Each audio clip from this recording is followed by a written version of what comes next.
Kailan pa tayo dapat umutang? Kung gusto mo magpalaki ng negosyo mo, kailangan gumamit ka ng pera na labas roon sa sarili mong ipon. At mas maganda para makares ka sa interes, umutang ka sa mga kakilala mo o di kaya sa mga kamag-anak mo. Ang isang senyales na kailangan mo ng umutang ay yung mas malaki na yung demand kaysa supply.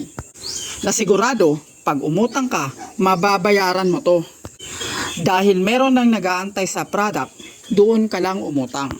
Kasi mapapaikot mo ito at babalik sa iyo agad ang pera. Ang tunay na negosyante, umuutang pero responsable. Alam mo na babalik sa iyo yung pera at makakabayad ka. Hindi ka totoong negosyante pag hindi ka nagpapaikot ng pera galing sa labas. Lalong-lalo na pag malakas ang demand sa iyo. Kailangan mo ng malaking kapital. Hihingi ka ng tulong sa iba. Umutang ka kasi kailangan mo mag-expand yung pangangailangan ng negosyo mo. Palakihin mo yung business mo para makapagpaikot ka. Hindi yung pambabayad mo lang para sa interest. Eto pag naiintindihan mo lang kung papaano umutang, mas mabilis at mas malaki yung pasok ng pera sa iyo. At mapapalaki nito ang negosyo mo.